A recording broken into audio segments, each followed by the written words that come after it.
संदीप ने अपनी माँ के कहने पर गांव में शादी कर ली थी। लड़की का नाम था सुनीता।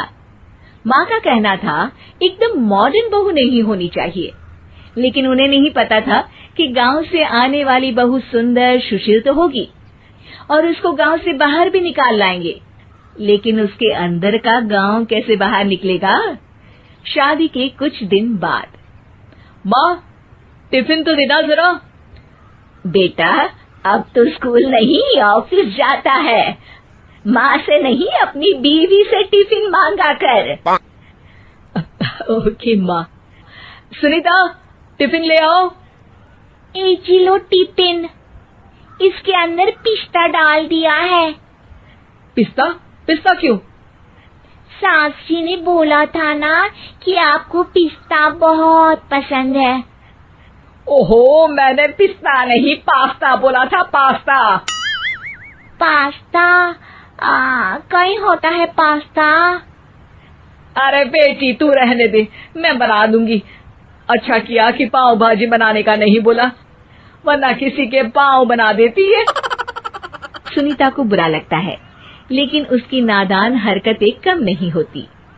ऐसे ही एक दिन, अरे तुमने ये क्या लगाया है? अरे आप वो फूस फूस करके लगाते हैं ना, वही। डियो? का दियो? किसको दियो? अरे वही ना जिससे खुशबू आती है। हाँ सही पकड़े हैं। अच्छा लेकर तो आना। कौन सा डियो लगाया तुमने?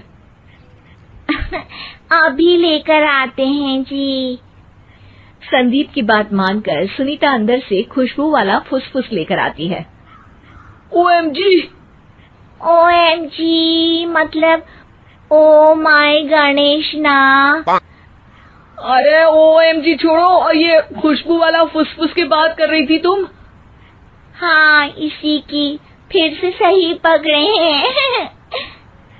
अरे देवी, लेकिन आप सही नहीं पकड़े हैं, ये डियो नहीं है। डियो नहीं है तो क्या लियो है? अरे ये रूम फ्रेशनर है, जिसको कमरे में छिड़कते हैं, खुद पर नहीं। कोई बात नहीं, माँ कहती थी आत्मा किराएदार है, शरीर एक किराए का कर्म। हम शरीर पे ये डाल लिए तो क्या फर्क पड़ जाएगा।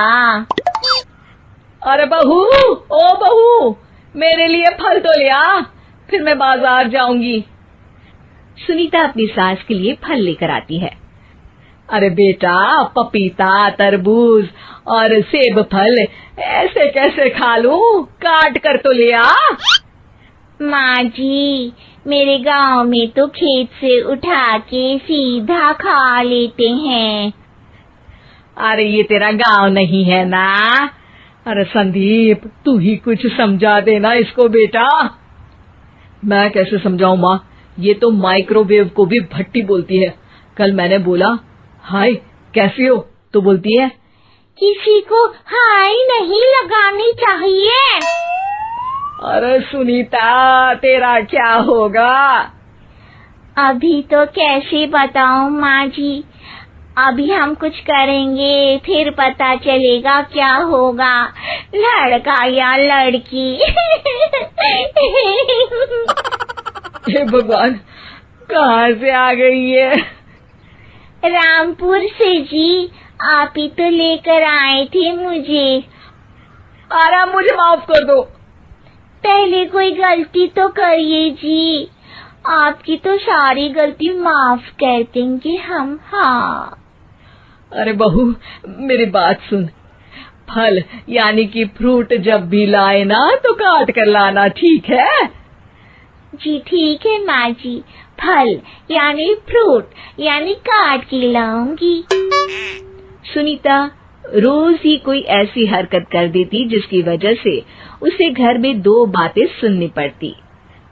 एक दिन, माँ मेरे बॉस घर पर आने वाले हैं शाम को, उनका बर्थडे है, फैमिली साथ नहीं रहती उनके, तो यही पार्टी कर लेंगे। उनको अच्छा लगा तो शायद मेरा प्रमोशन भी हो जाएगा। मैं ना फ्रूट केक लाकर फ्रिज में रख दूंगी और तेरे साथ आज खाना मैं बनाऊंगी, ताकि जब साहब आए तो खाने में कोई गड़बड़ ना हो। शाम को जब सारी तैयारियां हो जाती है, संदीप के साथ बड़े साहब भी घर आते हैं। फ्रूट केक तो ले आना बहू, फिर खाना खाएंगे। अरे इस सब की क्या जरूरत थी, आपने बुलाया वही काफी है। सर, आपका परिवार शहर में नहीं है तो हम ही आपके परिवार जैसे हैं सर। इतने में ही सुनीता फ्रूट केक लेकर आती है और बड़े साहब की टेबल पर रख देती है, और जैसे ही केक के ऊपर का बॉक्स हटाती है, ओह, ये क्या है? केक तो कटा हुआ है। मैं तो ऐसा नहीं लाई थी। आप मुझे शाबाशी दे सकती है माँ जी, मैंने ही केक काट दिया। आपने कहा था ना, फल यानी फ्रूट यानी हमेशा काट के लाना, तो फ्रूट केक भी तो फ्रूट ही है ना, तो मैंने पहले ही काट लिया। हूँ ना मैं समझदार। अरे बहू, ये क्या किया? केक हमेशा वही काटता है जिसका जन्मदिन होता है। तुझे एक बात भी समझ नहीं आती, एक नंबर की बेवकूफ है। पूरा माहौल बिगड़ चुका था।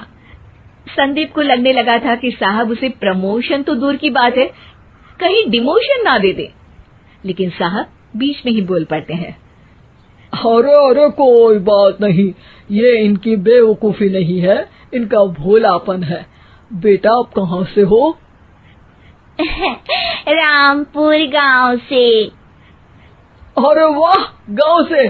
फिर तो आपके गांव में ताजे फल और सब्जियां मिलते होंगे।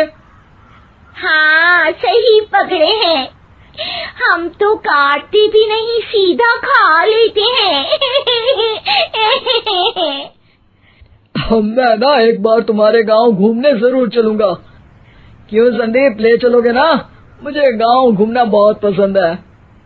बस फिर क्या था, संदीप और सास दोनों खुश हो गए, क्योंकि साहब को सुनीता ने गांव की बात करके खुश कर दिया था।